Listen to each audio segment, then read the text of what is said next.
अज्ञानतिमिरान्धस्य ज्ञानाञ्जनशलाकया चक्षुरुन्मीलितं येन तस्मै श्रीगुरवे नमः। श्रीचैतन्यमनोभीष्टं स्थापितं येन भूतले स्वयं रूपकदा मह्यं ददाति स्वपदान्तिकं। वन्देऽहं श्रीगुरो श्रीयुतपदकमलं श्रीगुरुं वैष्णवांश्च श्रीरूपं साग्रजातं सहगण रघुनाथान्वितं तं सजीवम् साद्वैतं सावधूतं परिजनसहितं कृष्ण चैतन्यदेवं श्री राधा कृष्ण पादान् सहगण ललिता श्री विशाखान्वितांश्च। हे कृष्ण करुणा सिंधु दीनबन्धो जगत्पते गोपेश गोपिका कान्त राधा कान्त नमोस्तुते। तप्त काञ्चन गौरांगी राधे वृन्दावनेश्वरी वृषभानुसुते देवी प्रणमामि हरिप्रिये। वाञ्छाकल्पतरुभ्यश्च कृपा सिन्धुभ्यैव च पतितानां पावनेभ्यो वैष्णवेभ्यो नमो नमः। श्रीकृष्ण चैतन्य प्रभो नित्यानंद श्री अद्वैत गदाधर श्रीवासादि गौरभक्तवृंद। हरे कृष्णा कृष्ण कृष्णा हरे हरे हरे राम राम राम हरे। नमो विष्णुपादाय कृष्णपृष्ठाय भूतले श्रीमते भक्तिवेदांत स्वामिन्यते नामिने। नमस्ते सारस्वते देवे गौरवाणी प्रचारिणे निर्विशेष शून्यवादी पाश्चात्य देशतारिणे। मूकं करोति वाचालं पङ्गुं लङ्घयते गिरिं यत्कृपातमहं वन्दे परमानन्दमाधवं। श्रीगुरुं दीनतारणं कृष्णचैतन्यम् ईश्वरम्।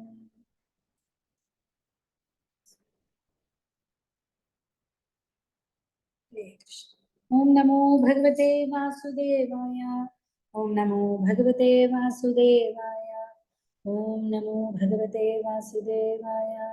नारायणं नमस्कृत्य नरं चैव नरोत्तमं देवीं सरस्वतीं व्यासं ततो जयमुदीरयेत्। नष्टप्रायेषु भद्रेषु नित्यं भागवत सेवया भगवत्युत्तमश्लोके भक्तिर्भवति नैष्ठिके। कृष्णाय वासुदेवाय देवकी नंदनाय च नंदगोपकुमाराय गोविंदाय नमो नमः।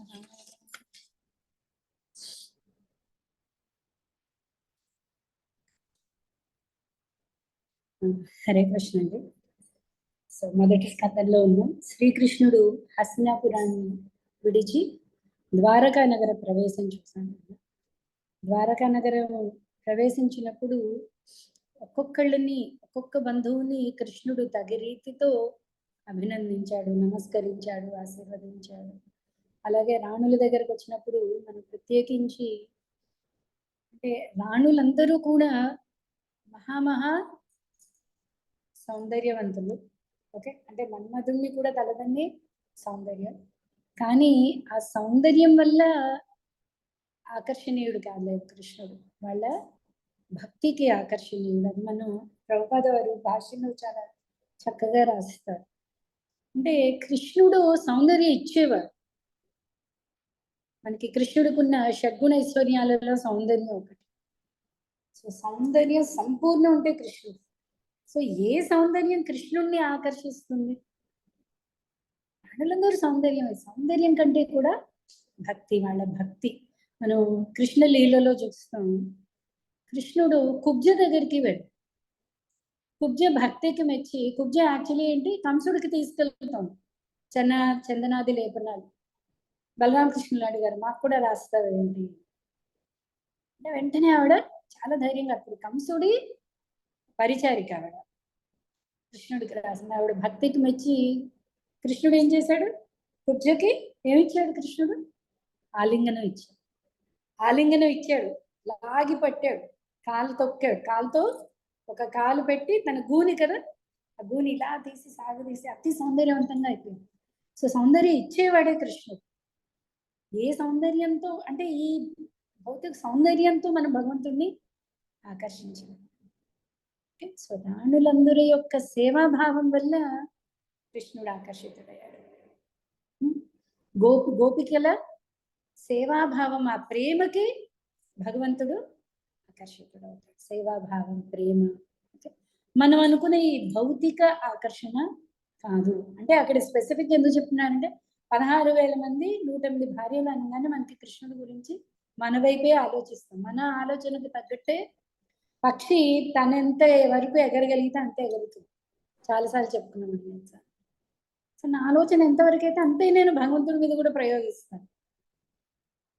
సో భగవంతుడు భక్తికి మాత్రమే ఆకర్షితుడయ్యేవాడు. సో రాణులందరూ కూడా హస్తినాపుర స్త్రీలు చెప్పుకుంటున్నట్టు ఎన్నో ఏళ్ల తపస్సు, అక్కడ పుణ్యం అని వాడరు, ఎన్నో ఏళ్ల తపస్సు వల్ల కృష్ణుడు వాళ్ళకి భర్త కింద లభ్యమయ్యాడు. అంటే మనకి రుక్మిణి కళ్యాణంలో రుక్మిణీదేవి ఎప్పుడైతే స్వామివారికి సందేశం పంపుతుందో అప్పుడు ఆవిడ అడుగుతుంది, మాధవ నిన్ను తప్ప నేను ఇంకెవరిని వరించలేను. ఒకవేళ నాకు అర్హత లేదు అని నీకు అనిపిస్తే నేను 100 జన్మలు తపస్సు చేసైనా సరే నేను అర్హతని సంపాదించుకుని తర్వాత పోనీ నువ్వు నన్ను స్వీకరించు. అన్ని జన్మల తపస్సుకి నేను సిద్ధంగా ఉన్నాను. సో కృష్ణుడిని భర్త కింద వాళ్ళు పొందారు అంటే ఎన్నో యుగాల తపస్సు. మనం చూస్తాం కదా, ఋషులు, ఎంతో మంది ఋషులు, రామావతారంలో ఋషులందరూ ఉన్నారు. ఓకే, అలాగే రాసలీల కూడా అంతే. గొప్పల అందం కాదు అక్కడ. ఎందుకు అక్కడ పైనుంచి పార్వతీ పరమేశ్వరులు పుష్పవర్షం కురిపిస్తున్నారు, దేవతలు పుష్పవర్షం కురిపిస్తున్నారు, మహాదేవుడు రావాలనుకుంటున్నారు. అక్కడ పూర్తి అంటే ప్రతి గోపిక నాట్యానికి తగ్గట్టు కృష్ణుడు నాట్యం ఆడాడు అంటే ఏంటి, ప్రతి ఒక్క గోపిక ప్రేమకి తగిన రీతిలో అతడు స్పందించాడు. కేవలం ప్రేమ, భక్తి, సేవ మూడే కృష్ణుణ్ణి ఆకర్షిస్తాయి. సో ఆ మూడింటి ద్వారానే మనం కృష్ణుణ్ణి ఆకర్షించగలం. మిగతా అన్ని కృష్ణుడు ఇచ్చేవే. కృష్ణుని నరనారాయణ ఋషి చూడలేదు మనం. ఇంద్రుడు అప్సరసల్ని తీసుకుని నరనారాయణ ఋషి తపస్సు భంగం చేద్దాం అనుకున్నాడు. నరనారాయణ ఊరు నుంచి వచ్చిన ఊర్వశిని చూసి ఇంద్రుడు మోహితుడైపోయాడు. సో సౌందర్యం అనేది భగవంతుడు ఇచ్చేది. సో బాహ్య సౌందర్యానికంతా భగవంతుడు ఆకర్షితుడు. ఆ పాయింట్ అని మనం చెప్పుకున్నాం. ఓకే, నెక్స్ట్ ఇవాళ మరో ఇంపార్టెంట్ టాపిక్ అండి. 12వ అధ్యాయం పరీక్షిత్ మహారాజు యొక్క జననం. అంటే ఉత్తర గర్భంలో పరీక్షిత్ రక్షణ వరకు చూసాం మనం ఇదివరకు కథలో. ఇవాళ మిగతా చూద్దాం. శ్రీ సౌనక ఉవాచ. సౌనక ఋషి పలికను, అశ్వత్థామ ప్రయోగించిన అతి భయంకరమును అజేయమును అయిన బ్రహ్మాస్త్రముచే ఉత్తర గర్భము నష్టమైనను పరీక్షిత్ మహారాజు మాత్రము శ్రీకృష్ణ భగవానుచే రక్షింపబడును. ఈ పరీక్షిత్ రెఫరెన్స్ కొన్ని చోట్ల అసలు పరీక్షిత్తుకి బ్రహ్మాస్త్రానికి మధ్య కృష్ణుడు ఉండిపోయాడు, కృష్ణుడు చక్రం అడ్డు పెట్టేశాడు. కొన్ని చోట్ల ఏమైనా ఉంటుందంటే గర్భం విచ్ఛిన్నమైనా కూడా ఆ లోపల ఉన్న శిశువుని కృష్ణుడు రక్షించాడు. సో ఏది ఏమైనా పరీక్షిత్ తల్లి గర్భంలోనే భగవంతుడి రక్షణలో ఉన్నవాడు. ఓకే, పరమ మేధా సంపన్నుడును గొప్ప భక్తుడును అగు పరీక్షిత్ మహారాజు ఏ విధంగా జన్మించను, ఏ విధంగా అతని మరణము సంభవించను, మరణము పిదప అతడేమి సాధించను. సో ఎలా జన్మ, ఎలా జీవించాడు, ఎలా మరణం, అసలు ఎలా వచ్చింది అతనికి, మరణం తర్వాత ఏమైంది. ఓకే, చాలా మందికి మొన్న లాస్ట్ టైం క్లాస్లో వేరే క్లాస్లో ఉంది, ఒక అమ్మాయి అడుగుతుంది, మాతాజీ నాకు మళ్ళీ జన్మే వద్దు, నాకే కాదు మా ఇంట్లో కుక్క ఉంది దానికి కూడా జన్మ వద్దు, అందుకని రోజు నేను దానికి కుంకుమ బొట్టు పెడుతున్నాను. కుంకుమ బొట్టు పెడితే మోక్షం వచ్చేది అంటే సరే అడిగాను. అయితే సరే మీ కుక్కకు కూడా ఈ జన్మ వద్దు, అయితే ఏం చేయాలనుకుంటా ఉన్నారు, మీరేం చేయాలనుకుంటున్నారు, ఎందుకు వద్దు, ఇవి ముందు ఆలోచించండి. కొన్ని చోట్ల మనకి ఆ విరక్తి వస్తుంది, రావాల్సిందే. విరక్తి రావట్లేదు అంటే భగవంతుడి స్పెషల్ అనుగ్రహం మనకి లేదండి. ఎంతసేపు మాయలోనే మనం మునిగిపోయి ఆనందం అంటే ఎక్కడో తగ్గుతుంది అది, మనకి ఇంకా దెబ్బ తగలలేదు. దెబ్బ తగిలితే కానీ మెలకు రాదు. ఓకే, సో ఎక్కడ ఒక చోట విరక్తి రావాలి. ఏంటిది, మనందరికీ బడికి వచ్చే ఉంటుంది. ఆయుష్ ఎందుకు కావాలంటే ఇందుకే, అన్ని అనుభవించే విరక్తి అనేది రావాలి. యాక్చువల్లీ రావాల్సింది వైరాగ్యం. మనం ఆల్రెడీ ఆ డిఫరెన్స్ చూసుకున్నాం. ఓకే, సో విరక్తి ఎందుకు వద్దు మనకి అనేది కూడా మనం ఆలోచించుకోవాలి. ఫస్ట్ కావాలా, ఇంకా జన్మలు కావాలి. జన్మలు రావడంలో తప్పులేదు. ఎన్ని జన్మలైనా ఎత్తడానికి భక్తుడు సిద్ధమే. ఎక్కడున్నా అతడిది పద్ధతి ఒకటే, సేవే. ఎక్కడ ఉంటాయండి, మళ్ళీ ఎలా ఉంటాయి, ఏ లోకంలో పుడతాయి. సో జన్మ వద్దు అనుకున్న వాళ్ళకి ఒక చిన్న ఆలోచన, అయితే ఏం చేద్దాం అనుకుంటున్నాం. చాలా మంది అడుగుతుంటారు, భగవంతుడు కాంత, ఆ కాంతిలో మనం కాంతి కలిసిపోతాము. భగవంతుడు కాంతి ప్లస్ కాంతికి సోర్స్, కాంతికి ఆధారం కూడా అతడు. అలాగే భగవంతుడి విగ్రహం, అన్నిటికీ అన్ని మనకి డౌట్స్ అన్నమాట. మనకి ఫోటో చూపించి ఈ ఫోటోలో నేను ఎక్కడున్నానో కనుక్కోండి అంటే కనుక్కోండి. అది నేను యాక్చువల్లీ అది కాగితం, అది కాగితం. దాన్ని ఒక రంగులు ఏవో పూసారు, ఏవో కాంతంగా దిద్దారు, లేదా నాలా దిద్దారు. సో నేను వేరు, నా ఫోటో వేరు. కానీ భగవంతుడికి అలా కాదు. భగవంతుడు కాంతి వేరు, భగవంతుడు వేరు కాదు. భగవంతుడి శ్రీ విగ్రహం వేరు, భగవంతుడు వేరు కాదు. భగవంతుడి నామం వేరు కాదు. మనకి అలా వేరు. ఎందుకంటే మనది ఈ భౌతిక శరీరం కాబట్టి, అది ఇంకో భౌతిక పిక్చర్ చూపిస్తున్నాం కాబట్టి అది వేరు, మనం వేరు. ధ్యాన శ్లోకాల్లో మనకు వస్తుంది, నృత్యానుకంపిత గృహీత నృత్యానుకంపిత శ్లోకం వచ్చాము. ధియేహ మూర్తే భృత్యానుకంపిత ధియేహ గృహీత మూర్తే అంటే భృత్యులని అనుగ్రహింపడం కోసం మూర్తి అవతారంలో భగవంతుడు అవతరిస్తున్నాడు. సో ఎప్పుడైతే భగవంతుడి అవతరణ జరిగిపోయిందో ఇంకా భగవంతుడికి దానికి తేడా లేదు. అది మట్టిదా, చెక్కతో చేసిన విగ్రహమా, అంటే ఇత్తడితో అంటే పంచలోహాల, బంగారమా, వెండి, దీంతో ఇంకా సంబంధం లేదు. భగవంతుడి అవతారం అనగానే అది భగవంతుడితో సమానం. భగవంతుడి ఫోటో అయినా సరే, భగవంతుని ఎప్పుడైతే మనం అందులోకి ఆహ్వానిస్తామో దానికి కాగితానికి తేడా వచ్చేస్తుంది. అది ఇంకా మామూలు కాగితం కాదు, అది భగవంతుడి యొక్క అవతారం. అలాగే నామం, ఎప్పుడైతే కృష్ణుడు నామం అనేస్తామో కృష్ణ నామానికి కృష్ణుడికి మళ్ళీ అక్కడ తేడా లేదు. ఓకే, సో ఇక్కడ మనం భగవంతుడి గురించి అనేక వివరణలు ఉన్నాయి. అలాగే భక్తుడి యొక్క జీవనం కూడా చాలా చాలా ఇంపార్టెంట్. మనం పరీక్షిత్ నిన్న చెప్పుకున్నాం, అంత పెద్ద భక్తుడు అని చెప్పుకోవడానికి నిదర్శనం ఏంటి? తల్లి గర్భంలోనే పరీక్షిత్ రక్షింపబడ్డాడు. ఫస్ట్ ఎగ్జాంపుల్ పరీక్షిత్ చాలా గొప్ప భక్తుడు. సో ఆ భక్తుడి యొక్క జీవన శైలి అంటే ఎలా, స్పెషల్లీ మరణం భక్తుడి గురించి అనేది చాలా అంటే విశేషంగా తెలుసుకోదగ్గ టాపిక్. భక్తుడు తన ప్రాణాన్ని ఎలా వదిలిపెడుతున్నాడు. మన ఎగ్జాంపుల్ చూసాం, ఎవరిది? భీష్మదేవుడు. ప్రభుపాద వారు రాస్తారు, భీష్మదేవుడు లాగా అసలు శరీరం వదలకపోతే అసలు మానవ జన్మకి అర్థమే లేదు. అంటే ఏంటి? అంతే హరినామస్మరణ, అంతే హరినామస్మరణ రావాలి అంటే నిత్యం హరినామస్మరణ. సో పరీక్షిత్కి ఎలా జరిగింది? వీళ్ళ ఇంట్రెస్ట్ ఇప్పుడు ఏంటి? ఎందుకంటే భాగవతంకి కనెక్టెడ్ పరీక్ష. మళ్ళీ సేమ్ భాగవతానికి భగవంతుడికి తేడా లేదు. ఓకే, సో భాగవతం పరీక్షిత్ ద్వారా బయటకు వచ్చింది సుఖమహర్షి ముఖాన. సో ఆ పరీక్షిత్ యొక్క జీవనం ఏంటి? ఎలా జన్మ, ఎలా జీవించాడు, ఎలా మరణించాడు, మరణం తర్వాత అతడు ఏం చేశాడు, ఏం సాధించాడు. ఓకే, ఎవనికి శుకదేవ గోస్వామి ఆధ్యాత్మిక జ్ఞానము నొసగి ఉండను, ఆ పరీక్షిత్ మహారాజును గూర్చి శ్రద్ధావంతులమై వినగోరి ఉన్నాము. కావున దయచేసి ఈ విషయముపై ప్రవచించుడు. అలాంటి పరీక్షిత్ గురించి మేము వినాలనుకుంటున్నాం కాబట్టి అతని గురించి మమ్మకు చెప్పండి అంటున్నాం. సూత ఉవాచ, సూత గోస్వామి పలికి, ధర్మరాజు తన పాలనలో ఫస్ట్ అంటే కథ కంటిన్యూషన్ అవుతుంది. ధర్మరాజు యొక్క పరిపాలన వచ్చింది కదా, ఫస్ట్ 3-4 శ్లోకాలు ధర్మరాజు యొక్క పరిపాలన. నిన్న కూడా కొన్ని శ్లోకాలు చూసాం మనం. ధర్మరాజు తన పాలనలో ప్రతి ఒక్కరిని తండ్రి వలె పాలించును.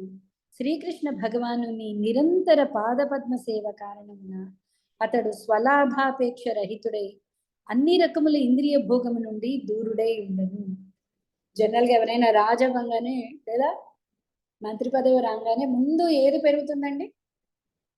పర్సనల్ బ్యాంక్ బ్యాలెన్స్ పెరిగిపోతుంది. ముందు వాళ్ళ సొంత బ్యాంక్ బ్యాలెన్స్ పెరుగుతాయి. సో యుధిష్ఠిరుడు భక్తుడు ఎలా రాజ్యం పరిపాలిస్తాడు? స్వలాభాపేక్ష రహితుడై, తన లాభం కాదు, ఇంకొకసారి రాజు పదవి మొత్తం ప్రజలందరూ కూడా తన పిల్లలే. ఓకే, సో కన్న తండ్రి వలె పరిపాలించాడు. స్వలాభాపేక్ష రహితుడై అన్ని రకముల ఇంద్రియ భోగము నుండి దూరుడై ఉండను. ఇది కూడా ఇంకొకటి. జనరల్ గా అంత భాగ్యం సంపద రాగానే ప్రతి ఒక్కడు భోగలాలసుడు అయిపోతాడు. మనం సుగ్రీవుడి గురించి కూడా కొంచెం చెప్పుకున్నాం.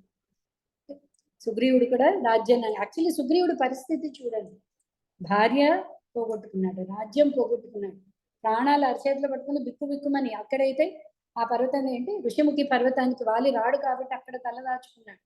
బయటకు వస్తే మళ్ళీ ప్రాణ సంకటం.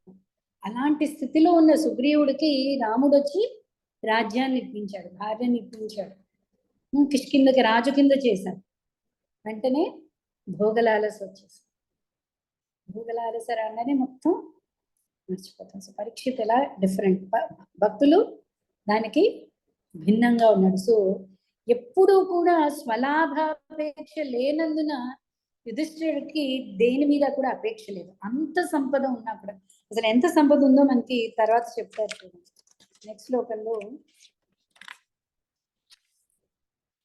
ధర్మరాజు యొక్క భౌతిక సంపత్తులు, అతని ఉత్తమ గతికి కారణము కానున్న క్రతువులు, అతని రాణి, సమర్థులైన అతని సోదరులు, అతని విశాల రాజ్యము, అతని భూమండలాధిపత్యము, అతని యశము మొదలగు వాణిని గూర్చిన సమాచారము ఊర్ధ్వలోకములకును చేరును.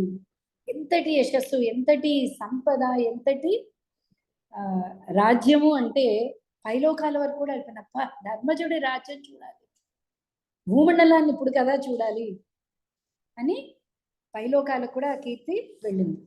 ఓ బ్రాహ్మణులారా, ధర్మరాజు యొక్క ఐశ్వర్యము అతి మనోహరమైనందున స్వర్గలోకవాసులు కూడా వాటి కొరకై ఆశించిరి.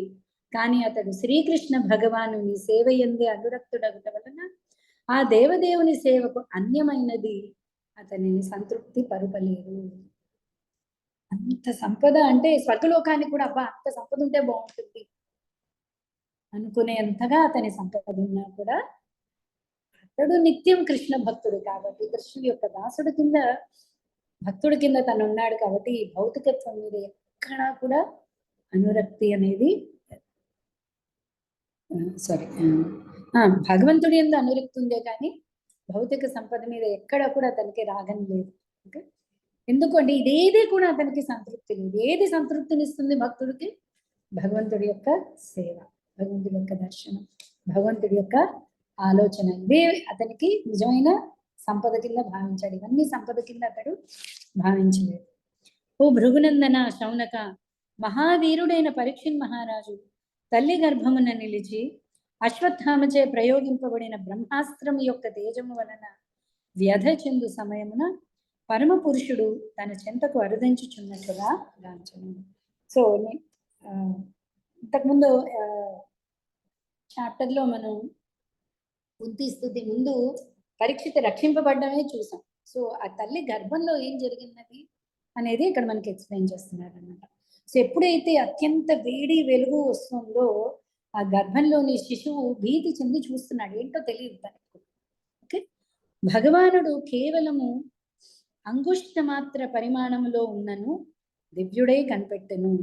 అతడు మిగుల సుందరమును శ్యామల వర్ణమును అచ్యుతమును అగు దేహమును కలిగి ఉన్నట్లుగా మెరుపు వంటి పీత వస్త్రమును తేజోమయమైన సువర్ణ కిరీటమును దాల్చినట్లుగా బాలుడు గాంచెను. అంగుష్ట మాత్రం అమలం స్ఫురత్పురట మౌలినం అపి వ్యదర్శనం శ్యామం తడిద్వాస సమచ్యుతం.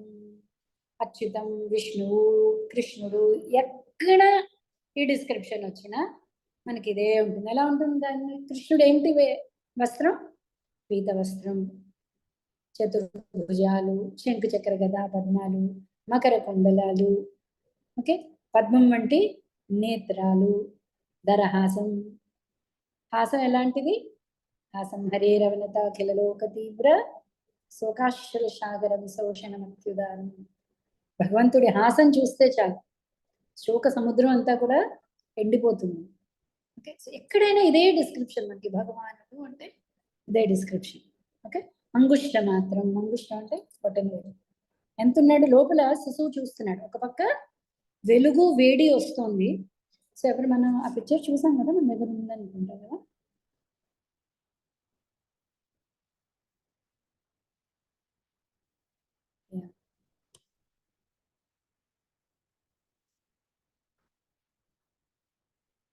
అండి, ఆ శిశువు చూస్తున్నాడు, ఒక వెలుగు ఒకటి ఉంది. ఓకే, ఆ వెలుగు మధ్యలో అంగుష్ట మాత్రం, బొటన వేలంతా సైజ్ లో శిశువు చూస్తున్నాడు. ఎలా ఉన్నాడు? సుందరము శ్యామల వర్ణము అచ్యుతము అగు దేహమును కలిగి ఉన్నట్లుగా, మెరుపు వంటి పీత వస్త్రమును తేజోమయమైన సువర్ణ కిరీటమును దాల్చినట్లుగాను బాలుడు గాంచెను. భగవానుడు చతుర్బాహులను, తప్తకాంచన కర్ణకుండలములను, రక్తారుణ క్రోధ నయనములను కలిగి ఉండెను. అతడు అటునిటు చరించుచుండగా అతని గద ఉల్క వలె అతని చుట్టూ నిరంతరము పరిభ్రమించను. అక్కడ చాలా స్పీడ్ గా, మనం అనుకున్నాం కదా చక్రము కదా, ఎక్కడ రిస్క్ తీసుకోవట్లేదు భగవంతుడు. శిశువుని, భక్తుని రక్షించే ప్రాసెస్ లో చాలా వేగంగా గదని తిప్పుతున్నాడు అనమాట. సూర్యుడు మంచు తెరను నశింపజేయు భంగి భగవానుడు ఆ విధంగా బ్రహ్మాస్త్ర తేజమును నశింపజేయుటలో నియుక్తుడు కాగా, బాలుడు అతనిని గాంచి అతడు ఎవరై ఉండునా అని ఆలోచించను. సో భగవంతుడు ఏం చేస్తున్నాడు? ప్రొటెక్షన్ చేస్తున్నాడు, దాన్ని ఆపుతున్నాడు. ఈ పిల్లవాడు చూస్తున్నాడు, ఎవరా ఇతను. ఓకే, ఆ విధంగా శిశువు వీక్షించుచుండగా ప్రతివారి హృదయమందలి పరమాత్ముడును, ధర్మాత్ముల రక్షకుడును, సమస్త దిక్కులలో వ్యాపించువాడును, దేశ కాలాతీతుడును అగు పూర్ణ పురుషోత్తముడగు శ్రీకృష్ణ భగవానుడు క్షణములో అదృశ్యుడయ్యను. సో బ్రహ్మాస్త్రాన్ని ఆపడం పని అయిపోయింది. పిల్లవాడు చూస్తున్నాడు, ఎవరా ఇతడు అని. ఈ లోపల అతడు అదృశ్యుడయ్యాడు. అట్లే మనం కపిల భగవానుడు దేవహూతికి చెప్తున్నప్పుడు గర్భంలో శిశువు యొక్క ప్రార్థన గురించి కూడా చెప్తాడండి. అదృష్టవశాత్తు శిశువుకి 100 జన్మలు కూడా గుర్తుకొస్తాయి. శిశువు ఎలా ఉంటుంది? తల్ల కిందులో ఉంది, ఎక్కడ గర్భస్థ నరకం అన్నారు యాక్చువల్లీ, కదలలేని పరిస్థితి, ఇరుక్కుని ఉన్నాడు. ఓకే, అప్పుడు ఏమంటారు, ఇందాక మనం వైరాగ్యం కూడా వస్తుంది. ఓకే, అమ్మో ఇన్ని జన్మలు ఎత్తాను, ఇంకా నాకు బుద్ధి రావట్లేదు, మళ్ళీ జన్మకి సిద్ధమైపోయాను. ఆయన కృష్ణ, ఈసారి నేను బయటకు వచ్చిన తర్వాత ఖచ్చితంగా నిన్ను స్మరిస్తాను అని ఎన్నో ఏమంటారంటే ఆవేశంలో చేసే వాగ్దానాలు అనమాట. శిశువు ఆ దుఃఖంలో, ఆ కష్టంలో అన్ని వాగ్దానాలు చేసిస్తున్నాడు భగవంతుడు, కానీ బయటకు రాగానే మర్చిపోతున్నాడు. తేడా ఇక్కడ భక్తుడికి ఏంటొచ్చిందంటే, పరీక్ష తల మరిచిపోలేదు. తల్లి గర్భంలో చూసిన ఆ దివ్య పురుషుడి కోసం ఆ పురుషుని గుర్తు పెట్టుకున్నాడు. అంత సంకట స్థితి కదా, ఆ సంకట స్థితిలో తనని రక్షించిన భగవంతుడు, అంత సౌందర్యంగా ఉన్న భగవంతుడి రూపాన్ని అలాగే గుర్తుపెట్టుకుని వెతుకుతున్నాడు అనమాట. ఓకే, అదృశ్యుడైపోయాడు. అదృశ్యుడైన పరీక్షితు గుర్తుపెట్టుకున్నాడు. అటు పిమ్మట రాశి చక్రపు శుభాసూచకములు క్రమముగా వికసించి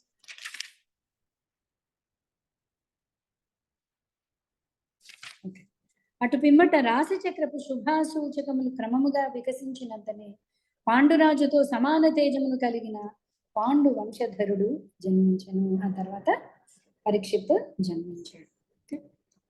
పరీక్షిత్ మహారాజు జననముచే మిగుల ప్రీతి చెందిన ధర్మరాజు అతని జాతక సంస్కారమును జరిపించను. ధౌమ్యుడు మరియు కృపాచార్యుని అధ్యక్షతన గల బ్రాహ్మణులు మంగళకరములైన మంత్రములను ఉచ్చరించిరి. ఇద్దరొక్కడే మిగిలాడు వంశానికి. కృష్ణుడు సంరక్షించిన ఉద్దేశం కూడా భక్తుల యొక్క వంశాన్ని కాపాడడం కోసమే పరీక్షితుని రక్షించాడు కదా. సో పరీక్షిత్ జన్మించిన తర్వాత నామకరణాలు, సంస్కారాలు అన్ని చేయించాడు ధర్మరాజు. ఎక్కడ, ఎప్పుడు, ఏ విధంగా దానముసగవలను ఎరిగినట్టు ధర్మరాజు ఆ విధంగా పుత్రుడు ఉదయించినంతటా బంగారమును, భూమిని, గ్రామములను, గజములను, అశ్వములను, మంచి ధాన్యమును బ్రాహ్మణులకు దానముగా నొసగెను. ధర్మరాజు వసిగిన దానములచే సంతుష్టి చెందిన బ్రాహ్మణులు అతనిని పురుశ్రేష్ఠునిగా సంబోధించి అతని పౌత్రుడు నిక్కముగా పురువంశములకు తగినట్టి వాడు కాగలడని పలికిరి. యాక్చువల్లీ బ్రాహ్మణులకి ప్రత్యేకించి చేయాల్సిన పని ఏం లేదండి. వాళ్ళు మిగతా వర్గాల వాళ్ళకి ఆధ్యాత్మికతని బోధించడమే వాళ్ళ యొక్క కర్తవ్యం. మరి కేవలం బోధిస్తూ ఉంటే వాళ్ళకి పోషణ ఎలాగా? రాజులు వాళ్ళ గురించి చూసుకోవాలంటే మిగతా 3 వర్గాలు కూడా దాన రూపేణ దక్షిణ రూపేణ బ్రాహ్మణులకి ఇస్తే అందుకే యాక్చువల్లీ బ్రాహ్మణులు ఎక్కడ కూడా ఇదివరకు అంటే పేదరికంలో ఏమీ ఉండేవారు కాదండి. రాజుల ఆదరణ పొందిన వాళ్ళందరూ కూడా చాలా చాలా భూములు అవి ఉండే. అంటే వాళ్ళ చింతన ఇంకా భుక్తి కోసం ఉండకూడదు. భుక్తి కోసం ఉండకుండా చూసుకునే బాధ్యత మిగతా సంఘానికి. వీళ్ళందరూ ఆధ్యాత్మిక వైపు వెళ్ళే బాధ్యత బ్రాహ్మణుడు. ఓకే, అలా ఉండేది. వర్ణాశ్రమం అంత చక్కగా ఉండేది ఒకప్పుడు. ఓకే, సో బ్రాహ్మణులకి తగిన దానాలు అవి ఇచ్చాడు ధర్మరాజు. ఓకే, వాళ్ళు కూడా పిల్లవాడికి మంగళవచనాలన్నీ పలికారు. బ్రాహ్మణులు పలికిరి, సర్వశక్తిమంతుడును సర్వవ్యాపియును అగు విష్ణుదేవుడు నీయందు అనుగ్రహము కలవాడే పవిత్రమైన ఈ సంతానమును పునర్జీవితుని కావించెను. తిరుగులేని మానవాతీత ఆయుధంచే నశింపనున్న సమయమున ఇతడు రక్షింపబడినాడు. ఇప్పుడు పిల్లవాడు పుట్టంగానే మన జాతకం అన్ని చూపిస్తాం, పిల్లవాడు గురించి చెప్పండి అని. సో ఇక్కడ బ్రాహ్మణులు చెప్తున్నారు పిల్లవాడు చాలా స్పెషల్. ఎందుకు? అతడు భగవంతుడు, సాక్షాత్ భగవంతుడి చేత నశింపబోయే సమయంలో భగవంతుడి చేత అతడు రక్షింపబడ్డాడు. ఈ కారణం చేత ఈ బాలుడు జగమునందు విష్ణురాతునిగా ప్రసిద్ధి చెందగలడు. ఓ మహాభాగా, ఈ బాలుడు నిస్సందేహంగా మహాభాగవతుడై సర్వ మహద్గుణములు కలవాడను. సో విష్ణువు చేత రక్షింపబడ్డాడు కాబట్టి అతడికి విష్ణురాతుడు అని పేరు. ఇంకా అతడు ఫ్యూచర్లో ఏమవుతాడు? మహాభాగవతుడై. మనం చెప్పుకున్న ఎవరైనా మన పిల్లలకి అలా చెప్పారనుకోండి, చెప్పంగానే మహాభాగవతుడు, అయ్యో ముందు ఏం చదువుతాడో చెప్పండి, ఇంజనీర్ అవుతాడా, డాక్టర్ అవుతాడా, 4 ఇళ్ళు కడతాడా, సంపాదిస్తాడా, ఇవి కదా మన ఇంట్రెస్ట్. భక్తుడు అవుతాడా అంటే మనకు కొంచెం బెంగ. గౌతమ బుద్ధుడికి తండ్రికి బుద్ధుడు పుట్టినప్పుడు జాతకం చెప్పారు, ఏమని? ఇతడు గొప్ప వైరాగి అవుతాడు లేదా గొప్ప రాజు అవుతాడు. సో వైరాగి అవ్వకుండా చూసుకుందాం అనుకున్నాడు, ఎందుకంటే బెంగ వచ్చేసింది అతనికి. వైరాగ్యము పెద్ద బోధకుడు అవుతాడు అంటే తండ్రికి నచ్చలేదు. సో ఇక్కడ అలా కాదు. పరీక్షిత్ పాండవులందరూ యాక్చువల్లీ ఇవన్నీ పరీక్షిత్ గురించి తెలుసుకునే కొద్దీ వాళ్ళందరూ కూడా ఆనందించారు. ఏమని చెప్తున్నాడు? మహాభాగవతుడై సర్వ మహద్గుణములు కలవాడవును. శ్రీ రాజోవాచ, శుభ గుణపూర్ణుడైన ధర్మరాజు ప్రశ్నించను, ఓ మహాత్ములారా, ఈ ఉన్నత రాజవంశమునందు ఉద్భవించిన ఇతరుల వలె ఈ బాలుడును రాజర్షియు, పేరు చేతనే పుణ్యాత్ముడును, తన కార్యసిద్ధిచే యశోవంతుడును మరియు కీర్తనీయుడును కాగలడా? అంటే పాండురాజు వంశం, కురువంశం చాలా చాలా గొప్పది, మహాభక్తులు ఉన్నారు. సో అలాగా రాజర్షి అవుతాడా? రాజు అవుతాడా? రాజులలో ఋషి వంటి వాడు. సో రాజర్షి అవుతాడా? భక్తుడు అవుతాడా? అతని కీర్తి అంటే భక్తుడి కింద, రాజర్షి కింద అతడు కీర్తనీయుడు అవుతాడా? ఇవన్నీ అడుగుతున్నాడు అన్నమాట. శ్రీ బ్రాహ్మణ ఊచుహు, విద్వాంసులైన బ్రాహ్మణులు పలికిరి, ఓ పృథాతనయ, జన్మించిన వాటినన్నింటినీ పోషించుటలో ఈ బాలుడు మనూతనుడైన ఇక్ష్వాకుని బోలును. బ్రాహ్మణ ధర్మములను అనుసరించుటలో, ముఖ్యంగా సత్యసంధతలో ఇతడు దశరథ మహారాజు తనయుడైన శ్రీరామచంద్రుని బోలును. పరీక్షిత్ యొక్క లక్షణాలన్నీ వాళ్ళు చెప్తున్నారు. ఎంత గొప్ప గొప్ప వాళ్ళతో పోలికలు చెప్తున్నారు చూడండి. ఇక్ష్వాకుడు, ఇక్ష్వాకుడు అంటే సూర్యతనుడు, సూర్యుడు మనవడా? ఇక్ష్వాకు వంశంలో ఉన్నవాడు. ఇక్ష్వాకుడు ఏంటి? జన్మించిన వాటినన్నింటినీ పోషించుటలో, అంటే అంత చక్కగా పరిపాలించగలడు, ఇక్ష్వాకుడిలాగా పరిపాలించగలడు. బ్రాహ్మణ ధర్మములను అనుసరించుటలో రాముడంతటి వాడు కాగలడు. నెక్స్ట్, ఉషీనర దేశపు ప్రఖ్యాతిగాంచిన రాజైన శిబి వలె ఈ బాలుడు ఉదారైన దాతయు శరణాగతులను రక్షించువాడును కాగలడు. ఓకే, ఈ క్యారెక్టర్స్ ఏంటి అనేది భాషలో ప్రభుపాద వారు రాశారండి. మనందరికీ కూడా కొంచెం కొంచెం తెలుసు కదా. శిబి చక్రవర్తి తన మాట నిలబెట్టుకోవడం కోసం తన శరీరాన్ని కూడా కోసి ఇచ్చేసాడు. ఫైనల్ గా తనే క్లాసులో కూర్చుండిపోయాడు కదా. సో ఉదారత్వంలో శిబి అంతటి వాడు కాగలడు. అంతేగాక దుష్యంతుని తనయుడైన భరత మహారాజు వలె ఇతడు వంశ నామమును మరియు యశస్సును విస్తరింపజేయగలడు. దుష్యంతుడి తనయుడు భరతుడి వల్లే మనకి భరత వంశం, భరత ఖండం అనే పేరు వచ్చింది కదా. సో ఆ భరతుడు అంతటి గొప్పవాడు కాగలడు. గొప్ప ధనుర్ధారులలో ఈ బాలుడు అర్జునునితో సమానమైన వాడు. అంతేగాక ఇతడు అగ్నివలే ఎదిరింప అసఖ్యుడును సముద్రము వలె దుస్తరుడును కాగలడు. ఈ బాలుడు సింహము వలె అతి బల సంపన్నుడై ఉండు. హిమాలయముల వలె శరణు పొందదగిన వాడై ఉండు.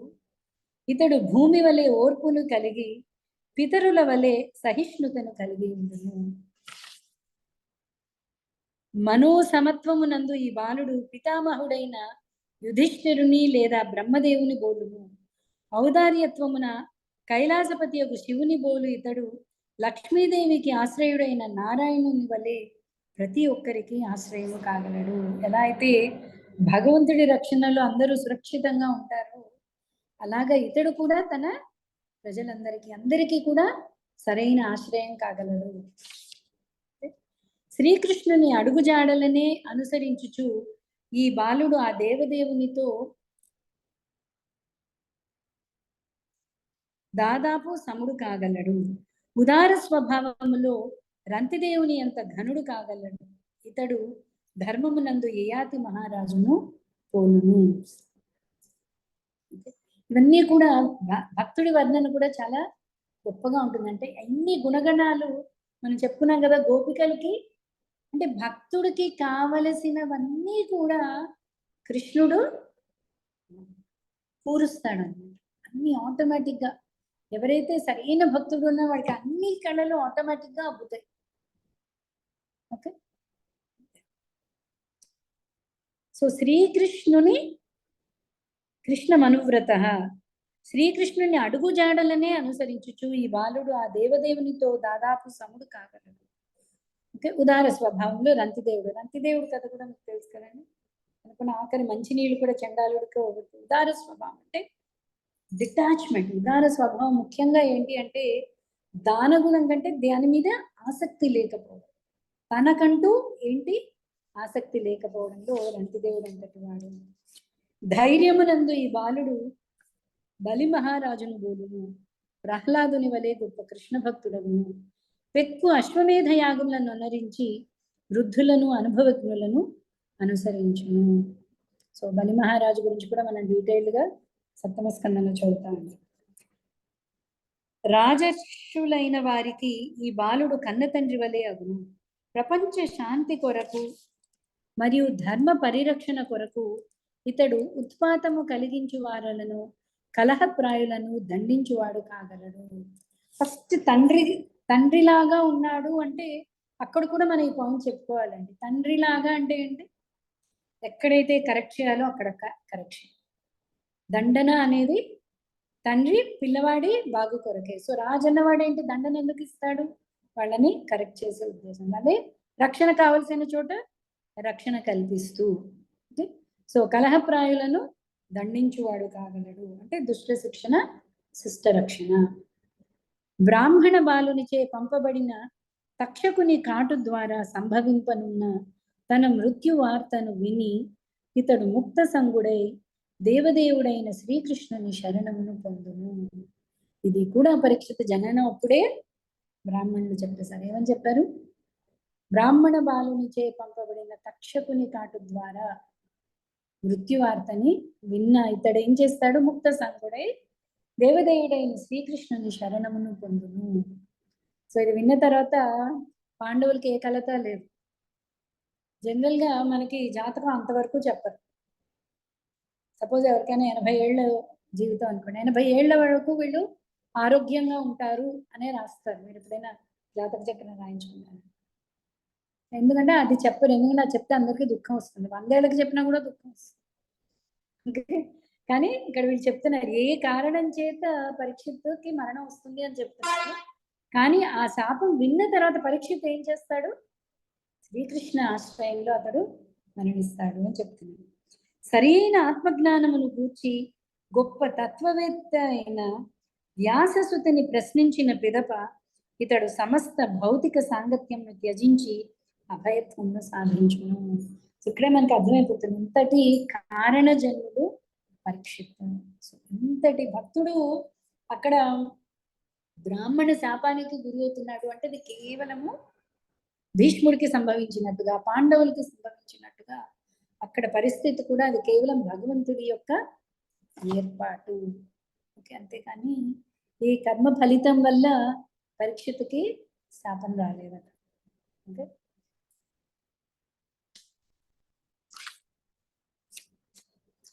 నిష్ణాతులైన వారు బాలుని భవిష్య చరితమును గూర్చి ధర్మరాజునకు ఉపదేశించిరి. పిదప విరివిగా దానములను పొందిన వారే వారందరూ తమ తమ గృహములకు ఎగిరి. జన్మించుటకు పూర్వము తాను గాంచిన పురుషుని అన్వేషణలో జనులందరినీ ఇతడు పరీక్షగా గాంచుటచే లోకమునందు పరీక్షిత్తుగా ప్రసిద్ధి చెందగలడు. ఈ విధంగా ఇతడు ఆ దేవదేవుని నిరంతరము ధ్యానింపగలడు. సో అదే మనం ఇందాక చెప్పుకున్నాం కదా, మామూలు శిశువుకి పరీక్షిత్తుకి తేడా ఎక్కడ వచ్చింది అంటే బయటకు వచ్చిన తర్వాత కూడా తనని రక్షించిన వాడిని గుర్తుపెట్టుకుని వెతుకుతూనే ఉన్నాడు. నిత్యం కృష్ణ అన్వేషణలో ఉన్నాడు. సో అందుకని పరీక్షించి చూస్తున్నాడు ఇతడా. అందుకని ఇతడికి పరీక్షిత్ అని కూడా పేరు. 2 పేర్లు వచ్చాయి. ఒకటి విష్ణువు చేత రక్షింపబడ్డవాడు కాబట్టి విష్ణురాతుడు. ఓకే, పరీక్షించి వెతుకుతున్నాడు విష్ణుమూర్తిని, అందుకని అతడి పేరు పరీక్షిత్. శుక్లపక్షమునందు చంద్రుడు దినదినము వృద్ధి చెందడి రీతి రాకుమారుడు తన తాతల రక్షణ మరియు పూర్ణ ఏర్పాట్లతో శీఘ్రమే గొప్పగా వృద్ధి చెందని. ఓకే, సో అభిమన్యుడు లేడు పరీక్షిత్తుకి. సో తాతలందరూ కూడా చాలా గొప్పగా ప్రేమగా వాళ్ళందరూ కూడా పెంచుతున్నారు పరీక్షిత్తుని. అదే సమయమున ధర్మరాజు బంధువులతో యుద్ధము చేయటం వలన సంప్రాప్తించిన పాపము నుండి ముక్తుడగుటకు అశ్వమేధ యాగ నిర్వహణను గూర్చి ఆలోచింపసాగెను.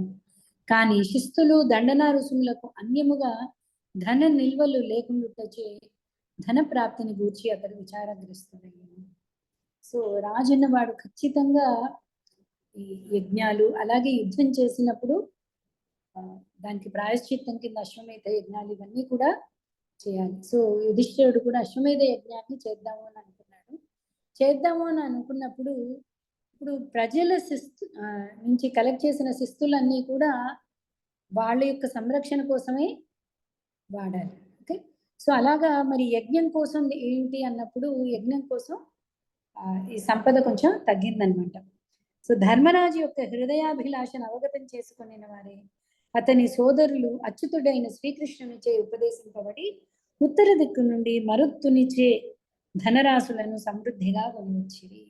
సో అప్పుడు కృష్ణుడు చెప్తాడు, హిమాలయాలు దాటి వెళితే అక్కడ మరుత్తుడి రాజ్యం ఉంటుంది, అక్కడ మీకు కావాల్సినంత బంగారం సంపద దొరుకుతుంది.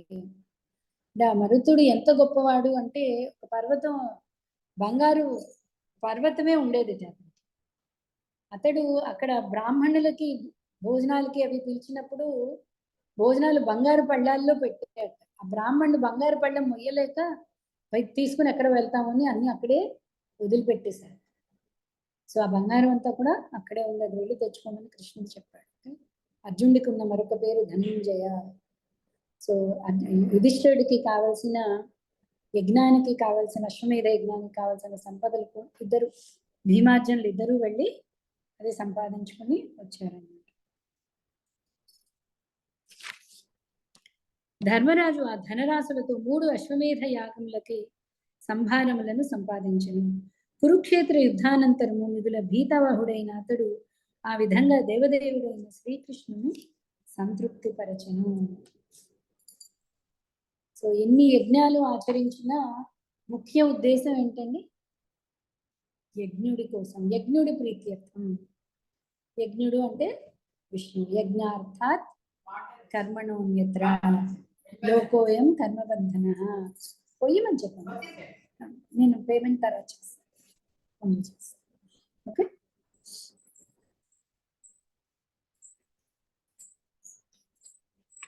సో ఎవరిని? శ్రీకృష్ణుని సంతృప్తి పరచను. సో శ్రీకృష్ణుడు స్వయంగా అక్కడ ఉండి ధర్మరాజు చేత 3 అశ్వమేధ యజ్ఞాన్ని చేయించాడు. మనం ఇదివరకు కూడా చదివాం. 3 అశ్వమేధ యజ్ఞాలు చేసిన యుధిష్ఠరుడు 100 యజ్ఞాలు చేసిన ఇంద్రుడి కంటే కూడా ఎక్కువ కీర్తిని సంపాదించాడు.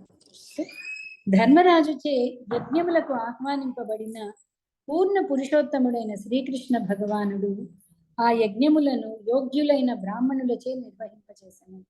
అటు పిమ్మట బంధువుల ప్రియము కొరకు అచ్చటనే కొలది మాసములు వసించను. ఇది కథ ముందు వెనక్కి వెళ్తుంది. మనం ముందు చూసాం కదా ఈ యజ్ఞాలు, అప్పుడు కృష్ణుడు చేసి తర్వాత మళ్ళీ బయలుదేరాడు. ఓ శౌనక, తదుపరి దేవదేవుడైన శ్రీకృష్ణుడు ధర్మరాజు, ద్రౌపది, ఇతర బంధువుల నుండి వీడ్కోలు పొందినవాడై అర్జునుడు మరియు ఇతర యదువంశీయులను కూడా ద్వారకాపురికి పయనమయ్యాను. సో ముందు మనం అది చదివేశాం, హస్తినాపుర నిష్క్రమణం, ద్వారకాపురి ప్రవేశం. సో ఇది ఆ తర్వాత జరిగిన కథ అన్నమాట. సో ఇదంతా అయిన తర్వాత 3 అశ్వమేధ యజ్ఞాలు చేయించిన తర్వాత కృష్ణుడు హస్తినాపురంలో పర్మిషన్ తీసుకొని ద్వారకా నగరాన్ని ప్రవేశించాడు అన్నమాట. సో చిన్న చిన్న చాప్టర్స్ మనకి తొందరగానే మంచి భాష్యాలండి. ఇక్కడ మనకి ఎలాగో టైం ఉంది కాబట్టి 30వ శ్లోకంకి భాష్యం ఒకసారి చదువుదామండి. ఓకే. జన్మించుటకు పూర్వము తాను గాంచిన పురుషుని అన్వేషణలో జనులందరినీ ఇతడు పరీక్షగా గాంచుటచే లోకమునందు పరీక్షిత్తుగా ప్రసిద్ధి చెందగలడు. ఈ విధంగా ఇతడు ఆ దేవదేవునే నిరంతరము ధ్యానింపగలడు. ఓకే, దీని భాష్యం చదువు. భక్తివేదాంత స్వామి శ్రీ ప్రభుపాద్కి జై. అదృష్ట భాగుడైన పరీక్షిత్ మహారాజు తన తల్లి గర్భమున ఉన్నప్పుడే శ్రీకృష్ణ భగవాను రూపమును గాంచగలిగను. ఆ విధంగా అతడు నిరంతరము భగవానుని ధ్యానింపగలిగను. ఒకమారు శ్రీకృష్ణ భగవానుని దివ్య రూపము మనస్సులో స్థిరపడినచో మనుజుడు ఆ దేవదేవుని ఎట్టి పరిస్థితి యందును మరువజాలడు. గర్భము నుండి బయటకు వచ్చిన పిదప ప్రతి ఒక్కరిని పరీక్షించుట బాల పరీక్షితునకు అలవాటయ్యను.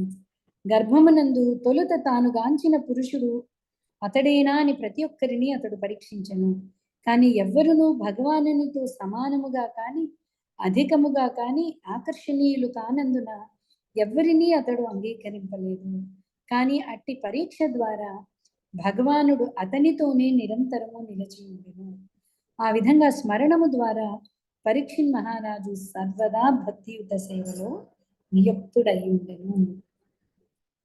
ఇంకే దేవాలయాలకి, క్షేత్రాలకి చాలా కష్టపడి వెళ్తూ ఉంటాం. అక్కడ దర్శనం చేసుకుంటూ ఉంటాం. దర్శనం చేసుకున్న తర్వాత ఒక్కసారి కళ్ళు మూసుకుని మళ్ళీ ఆ రూపాన్ని ధ్యానం చేయడానికి ప్రయత్నించాలి. ఎందుకు అంటే భగవంతుడి రూపం ధ్యానం చేసే కొద్దీ మనకు ఆ రూపమే స్థిరంగా ఉండిపోతుంది.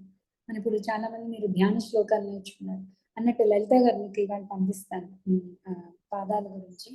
ఓకే, సో ధ్యాన శ్లోకాలు నిరంతరం ధ్యానం చేయాలి. భగవంతుడి యొక్క పాదాలు, భగవంతుడి యొక్క జానువులు, భగవంతుడి యొక్క ఊరువులు, భగవంతుడి యొక్క నాభి, భగవంతుడి యొక్క వక్షస్థలం, భగవంతుడి యొక్క భుజాలు, భగవంతుడి యొక్క ముఖారవిందం, భగవంతుడి యొక్క ఈక్షణం, భగవంతుడి యొక్క చూపులు, భగవంతుడి యొక్క దరహాసం. ప్రతిరోజు ఆ ధ్యానం చేయాలి. పరీక్షిత్ ఎందుకు అంత సురక్షితంగా భక్తుడి కిందే ఉండగలిగాడు అంటే నిత్య కృష్ణ తను చూశాడు కదా ఒకసారి కృష్ణ దర్శనం ఫిక్స్ చేసుకున్నాడు. సో దాని గురించి వెతకాడు. ఎవరూ సమంగా కనిపించట్లేదు కృష్ణుడికి. సమంగా కానీ, కృష్ణుడంత ఆకర్షణీయంగా కానీ, కృష్ణుడి కంటే గొప్పవాడు కానీ ఎవరూ కనిపించట్లేదు. సో వెంటనే తను ఆ ధ్యానం చేస్తున్నాడు. ధ్యానం చేసి చేసి చేసి అంటే ఏంటి, మనం ఫైర్ ఎగ్జాంపుల్ చెప్పుకున్నాం, గుర్తుందా? నిత్యం మంటలో కనుక ఒక ఇనప ముక్కని పెడితే ఆ ఇనప ముక్కకి కూడా అగ్నికి ఉండే గుణాలన్నీ ఉంటాయి. సో నిత్యం భగవంతుడితో ధ్యానం చేయడం వల్ల నిత్య సేవలో ఉన్నాడు పరీక్ష. నిత్యం అందుకే కృష్ణుడంత సముడు అవ్వగలిగాడు. కృష్ణతత్వం వచ్చేస్తుంది. ఇక భక్తుడికి భగవంతుడికి తేడా ఉండదు. ఎందుకు? నిత్యం భగవంతుడితో కాంటాక్ట్. పరీక్షిత్ స్మరణ ద్వారా, అంబరీషుడు అన్ని ఇంద్రియాల ద్వారా. ఓకే, అలాగే ప్రహ్లాదుడు స్మరణ ద్వారా. ఓకే, సో ఏదో ఒక స్మరణ, కీర్తనో, అర్చన, ఏదో ఒక రకంగా నిత్యం భగవంతుడితో కాంటాక్ట్ పెట్టుకోవాలి. అప్పుడు తను సచ్చిదానందం, మనం సచ్చిదానందం, ఆ సచ్చిదానందత్వం అనేది మనకి అర్థమవుతుంది.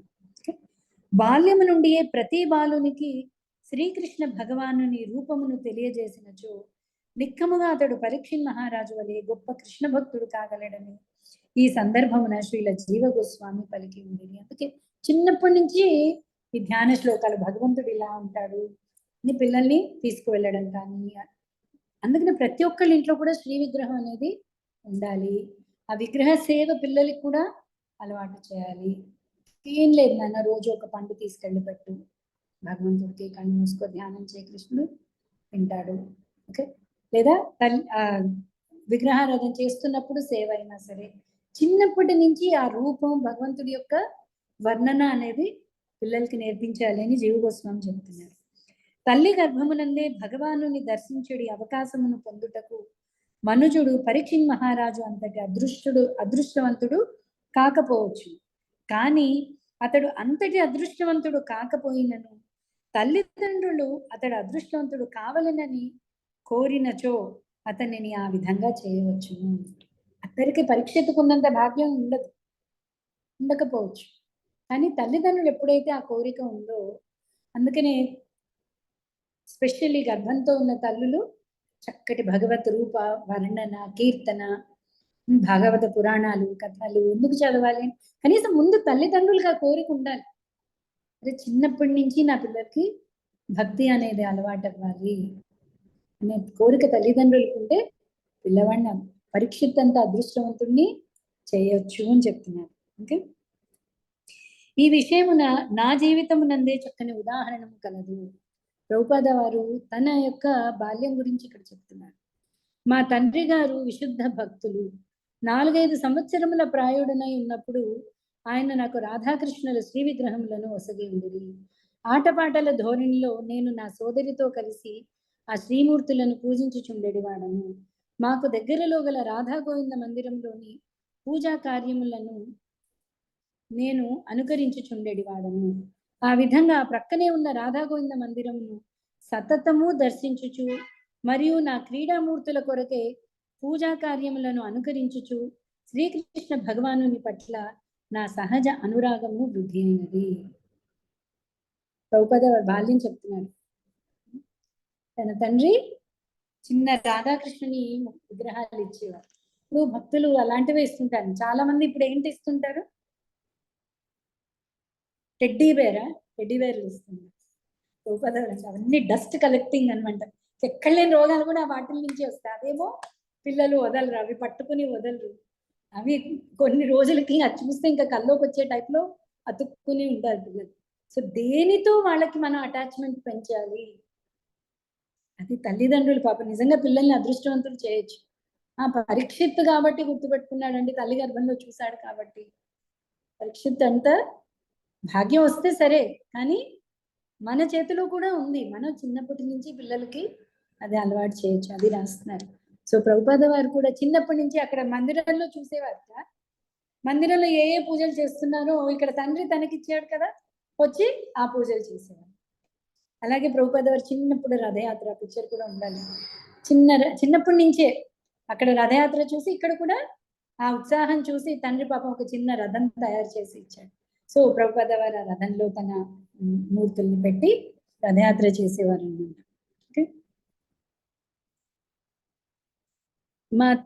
మా తండ్రి గారు కూడా నాకు తగినట్లుగా అన్ని ఉత్సవములను నిర్వహించుచుండేవారు. కానీ తదనంతరము పాఠశాలలు, కళాశాలలు అందలి సాంగత్య కారణంగా కార్యములన్నీ మరుగునపడి ఆ అభ్యాసమును నేను పూర్తిగా మరచిపోయి, తర్వాత ఏమైపోయింది? కాలేజు, స్కూళ్ళు ప్రభుపాద వారు మర్చిపోయారు అవన్నీ కూడా. కానీ నా యవన రోజుల్లో నేను మా గురువు గారైన శ్రీల భక్తి సిద్ధాంత సరస్వతి గోస్వామి వారిని కలిసినంతనే నా పూర్వపు అలవాటు తిరిగి ఆరంభింపబడినది. కృష్ణ భక్తి ఎప్పుడు మరుగుపడ్డమే అవుతుంది, మర్చిపోవడం ఎవరికి అవ్వదు. సో చిన్నప్పటి నుంచి ముందు కనుక మనం అలవాటు చేస్తే వాళ్ళలో ఆ ముద్ర పడిపోతే చదువులు ఇవన్నీ ఉన్నా కూడా సమయం రాగానే మొత్తం మళ్ళీ ఆ భక్తిని వాళ్ళు కంటిన్యూ చేస్తారండి. చిన్నప్పుడు బాల్యం అనేది చాలా చాలా ఇంపార్టెంట్ ప్రతి ఒక్కళ్ళకి. అంటే ఇప్పుడు అంటే అక్కర్లేని పనులన్నీ పెట్టుకుని డే కేర్ సెంటర్లో ఎవరో పెంచుతున్నారండి పిల్లల్ని. పిల్లలకి అందరికీ పిల్లలు కావాలి, పిల్లలు కావాలి, కానీ ఎవరో పెంచుతున్నారు. వాళ్ళ భావాలతో వాళ్ళు తినేది పెడుతున్నారు, అసలు ఏం పడుతున్నారో కూడా పట్టించుకునే స్థితిలో ఎవరు లేరు. ఓకే, ప్రీ కేజీ 2 years నుంచి ప్రీ స్కూలింగ్ అని పంపించేసి, అంటే కనీసం తిండి దగ్గర పిల్లలతో టైం స్పెండ్ చేయడం అనేది అంటే కనీస బాధ్యత అండి. తల్లిదండ్రుల కనీస బాధ్యత పిల్లలతో ఉండడం ఒక ఏజ్ వరకు. ఎందుకంటే బాల్యంలో ఏదైతే మనకి చాలాసార్లు ఎగ్జాంపుల్స్ చెప్తుంటారు, సిమెంట్ లేతగా ఉన్నప్పుడు ఏ అచ్చు వేస్తే అచ్చు అలాగే ఉండిపోతుంది. వాళ్ళవి ఇంకా చాలా కల్మషం లేని మనసులు, ఇంకా పూర్వ కర్మఫలం అవన్నీ ఉన్నాయి మనసులో, ఇంకా ఉన్నాయి ఇంకా, కానీ అవి వ్యక్తం అవ్వట్లేదు. అందుకనే నాకు అన్నప్రాసనప్పుడు ఎందుకండి చూడాలి పిల్లవాడికి దేని మీద ఇంట్రెస్ట్ అని? ఎందుకు చూడాలి? అన్నీ పెడతారు, ధనమా, పళ్ళ, ఆభరణాల, పుస్తకాల, చూసి ఏం చేస్తాం? చప్పట్లు పెట్టి ఫోటో తీస్తున్నాం. అంటే తల్లిదండ్రులకి రోల్ చెప్తున్నాను. అక్కడ మనం చూడొచ్చు, గ్రహించుకోవచ్చు. ఓహో, వీడికి ఇటుపక్క దృష్టి ఏంటి, పూర్వవాసనల వల్ల ఒకవైపుకి వీడు వెళ్తున్నాడు. సో మనం ఏం చేయాలి? మన పెద్దవాళ్ళు ఏం నేర్పించారు మనకి? సరే, అయితే భగవద్గీత కూడా పడతాం. భగవద్గీత మీద వాడి దృష్టి ఉందో లేదో తెలియదు. వాడికి ఏదో ఒకటి నచ్చుతుంది కదా, అది తీసుకెళ్లి భగవద్గీత మీద పెట్టామనుకోండి, అప్పుడు వాడు వెళ్ళి ఏం ముట్టుకుంటాడు? దానికోసమని వెళ్తాడు, కానీ భగవద్గీత ముట్టుకుంటాడు. ఆ బాధ్యత తల్లిదండ్రులు. వాడికి దేని మీదో అట్రాక్షన్ వెళ్తోంది పూర్వ వాసనల వల్ల. ఓకే, ఎందుకంటే అనేక జన్మలు, ఓకే, మనలాగే వాడు కూడా అనంత కోటి జన్మలు ఎత్తి వస్తున్నాడు మన మనసులో. కానీ మన వైపు వచ్చినప్పుడు మనకు ఆ బాధ్యత ఏముంది అంటే వాడిని. అందుకని చిన్నప్పుడు అంటే భయపడే కథలు ఇవి కాదు చెప్పాల్సింది. యాక్చువల్లీ నాకు తెలిసిన ఒక మంచి శ్రీ వైష్ణవ కుటుంబం ఉందండి. శ్రీ వైష్ణవులు వాళ్ళు అమెరికాలో ఉంటున్నారు. కానీ చాలా ఆశ్చర్యం వేసింది నాకు. ఆ పిల్లవాడికి ఏ కృష్ణుడి కథలు తెలియదు. 10 ఏళ్ళు ఉపనయనం కూడా చేశారు ఇక్కడ వచ్చి. అంటే కృష్ణుడి కథలు అనగానే ఆ కృష్ణుడు అంటే కృష్ణుడి కథలన్నీ చెప్తే వాడు భయపడుతున్నాడండి. అందుకని నేను కృష్ణుడి కథలు చెప్పలేదు. నేను అడిగాను, హ్యారీ పోటర్ సిరీస్ చూసావా? ఓ అన్ని 7 చూసేసాను. 10 ఏళ్ళ పిల్లాడు, బుక్స్ కూడా చదివేశాను. అవేవి భయం కలిగించలేదు. కృష్ణుడి కథలు చెప్తున్నాను అంటే చాలా ఆశ్చర్యం వేసింది. కృష్ణుడు కథలు ఎంత అద్భుతము అంటే భయాన్ని పోగొట్టే కథలని. నేను ఎప్పుడో దేనికి భయపడ్డాడు, ఏ బొమ్మ చూశాడు, పూతనని చూసే భయపడ్డాడో తెలియదు. వీళ్ళు వెంటనే ఏంటి, ఓహో అయితే ఈ కథలు వద్దు, పక్కన పెట్టేశారు. అంటే వాడికి యాక్చువల్లీ భాగ్యం ఉంది, మంచి భక్తుల కుటుంబంలో పుట్టాడు, కానీ వాడికి కృష్ణ కథా భాగ్యం కలగలేదని నిజంగా చాలా బాధ వేసింది. సో చిన్నపిల్లలకి మనం భాగవత కథలు ఖచ్చితంగా చెప్పాలి చిన్నప్పటి నుంచి. కౌమారి ఆచరణ ప్రహ్లాదుడు చెప్తున్నాడు, కౌమార వయసు నుంచి కృష్ణ కథలు వాళ్ళకి వెళ్ళాలి. మిగతా కథలు వెళ్ళినా వెళ్ళకపోయినా రాముడి గురించి చెప్పాలి, కృష్ణుడి గురించి చెప్పాలి. ఓకే, నరసింహస్వామిని చూసి భయపడతాడండి? కాదు, భక్తులకి భగవంతుడు. మనం నిన్న చూసాం కదా, నరసింహస్వామిని చూడంగానే ఆనందం వస్తుంది భక్తులకి. ఓకే, సో భక్తి మళ్ళీ వచ్చేస్తుంది వాళ్ళకి. ముందు మనం ఏమిస్తాం, ఏ ఇంప్రెషన్ అనేది స్ట్రాంగ్ గా ఉంటుంది. తర్వాత చదువుల్లో పడిపోవచ్చు వాళ్ళు, పర్వాలేదు, చదువుల్లో పడతారు, అదే ధ్యాసగా చదువుతూ ఉంటారు, కానీ లోపల ఇంప్రెషన్స్ అలాగే ఉంది. వాళ్ళ భక్తి ఎప్పటికీ కూడా భక్తి ప్రొటెక్షనే, అది రక్షణ, అది తరగదు, అది పెరుగుతూనే ఉంటుంది. ఓకే, సో ప్రభుపాద వారికి ఎప్పుడైతే మళ్ళీ భక్తి సిద్ధాంత సరస్వతి గోస్వామిని కలిశారో మళ్ళీ కూడా ఆ భక్తి కొనసాగించారు అక్కడి నుంచి. అంతటి చిన్ననాటి క్రీడామూర్తులు నాకు విధి విధాన పూర్వకంగా పూజామూర్తులైనవి. కుటుంబంతో బంధము వీడనంత వరకు దానిని నేను అనుసరించి ఉంటుంది. ఈ విధంగా కరుణాపూర్ణుడైన మా తండ్రి తొలి రూపము నొసగగా మా గురువు గారిచే తదనంతరము అది నియమపూర్వకమగు భక్తియుత సేవగా అభివృద్ధి చెందినదని తెలుపుటకు నేను ఆనందించుచున్నాను. భగవత్ సంబంధమైన అటువంటి భావములు బాల్యము నుండియే బోధింపబడవలనని ప్రహ్లాద మహారాజు కూడా బోధించి ఉండను. లేని ఎడల మానవ జన్మ యొక్క మహద్ అవకాశమును మనుజుడు కోల్పోవు అవకాశము కలదు. అట్టి మానవ జన్మ ఇతర జన్మల వలె తాత్కాలికమే అయినను అత్యంత విలువైనది అయి ఉన్నది. సో అంత విలువైన మానవ జన్మని ఇంత జాగ్రత్తగా మనం పెంచుకోవాలండి. చాలా జాగ్రత్తగా మనం పెంచుకోవాలి. లేకపోతే అది మహత్ అవకాశము. మహా అవకాశం కోల్పోతాం, దానికి మనం బాధ్యులు అవుతాం. సో ప్రతి తల్లిదండ్రికి ఆ బాధ్యత ఉంది. మనందరం కూడా యాక్చువల్లీ మన భారతదేశంలో ఉన్నాక మనకు చిన్నప్పటి నుంచి మనకి కథలు అసలంటూ మనకి తెలుసు కాబట్టి మనకి భక్తిలో వచ్చే ఛాన్స్ మనకి ఈజీ. మళ్ళీ ఫ్రెష్ నుంచి 60 ఏళ్ళు వచ్చాక మళ్ళీ మొదటి నుంచి మహాభారతం మొదలెట్టాలి అంటే అవుతుంది. అంటే ఇంట్రెస్ట్ కొద్ది భక్తి ఒక చోట ఒక స్టేజ్ వరకు వచ్చి ఉంటే అక్కడి నుంచి ఎప్పుడైనా ప్రొసీడ్ అవుతుంది. కానీ ముందు నుంచి మిగతావన్నీ వెళ్ళిపోతున్నాయి కదా. సో వాటికి ప్రొటెక్షన్ కింద చిన్నప్పటి నుంచే కూడా భక్తి అలవాటు చేయాలండి పిల్లలకి. సో ఇప్పుడు మనందరం కొంచెం చిన్నపిల్లలు ఇంట్లో ఉంటే ఖచ్చితంగా వాళ్ళందరినీ కూర్చోబెట్టి మంచి కథలు. ఇప్పుడు భక్తులు ఎంత సేవ చేస్తున్నారు అంటే మంచి ఇప్పుడు వచ్చిన టెక్నాలజీ అంతా వాడి వాళ్ళు భగవత్ కథలు పుస్తకాల రూపేణ ఇస్తున్నారు. సో మనం పిల్లలకి నిజంగా ఏదైనా గిఫ్ట్ ఇవ్వగలము. నిజమైన గిఫ్ట్ ఏంటి అంటే ఆ పుస్తకాలు. ఎస్పెషల్లీ గౌరాంగ దర్శన్ ప్రభు, శుభ విలాస్ ప్రభు, వీళ్ళందరూ కూడా చాలా పిల్లల కోసం చాలా బుక్స్ మంచి పిక్చర్స్ తో ఓకే ఉన్నాయండి. సో అవి మీరు అవకాశం ఉన్నప్పుడు ఎవరికైనా సరే, ఏ పిల్లలకైనా సరే గిఫ్ట్ ఇవ్వాలి అంటే అలాంటి బుక్స్ ఇవ్వండి. వాళ్ళు ఎక్కడో చదువుతారు అన్ని కథలతో పాటు, పోనీ ఈ కథ కూడా చదువున్నాను, ఈ కథ కూడా చదువు. ఇవి నిజమైన కథలు. దీన్ని చారిత్రాత్మకము అని చెప్పాలి కృష్ణ పిల్లలకి. ఇవి హిస్టరీ, ముందు జరిగిన కథలు, ఎవరో రాసిన కథలు కావు. అది ముందు వాళ్ళకి అర్థం అవ్వాలి. ఇండియన్ మైథాలజీ అంటున్నారు. మైథాలజీ అంటే మిత్, కాల్పనిక కథలు కావు, ఇది చారిత్రాత్మక. చారిత్రాత్మక అంటే గతంలో జరిగిన కథల్ని మనం చెప్తున్నాం. ఓకే అండి, ఇక్కడితో ఇవాళ ఆపుదాం. రేపు కూడా చాలా ఇంపార్టెంట్. అసలు మొత్తం భాగవతంలో ప్రతి శ్లోకం ఇంపార్టెంటే, ప్రతి చాప్టర్ ఇంపార్టెంటే. కొన్ని మరీ ఇంపార్టెంట్ చాప్టర్స్ ఉన్నాయి మనలాంటి వాళ్ళకి. రేపు ధృతరాష్ట్రుని గృహ నిష్క్రమణము. ధృతరాష్ట్రుడు స్ట్రాంగ్ ఫెవీ బాండ్ వేసుకుని కూర్చుని ఉన్నాడు. ఓకే, అంత స్ట్రాంగ్ బాండ్ని వీడి ఎలా దాని నుంచి బయటపడుతున్నాడు అనేది రేపు మనం చూద్దాం. వాంఛాకల్పతరుభ్యశ్చ కృపా సింధుభ్యేవ చ పతితానామ పావనేభ్యో వైష్ణవేభ్యో నమో నమః. అనంత కోటి వైష్ణవ బృందకి జై. శ్రీల ప్రభుపాద్కి జై. హరే చిన్న శ్లోకం చాలండి పిల్లలకి. శాంతాకారం భుజగశయనం, భగవంతుడి యొక్క రూపవర్ణన ఉండే శ్లోకం ఎక్స్ప్లెయిన్ చేయండి. భగవంతుడు ఇలా ఉంటాడు, చతుర్భుజాలతో ఉంటాడు.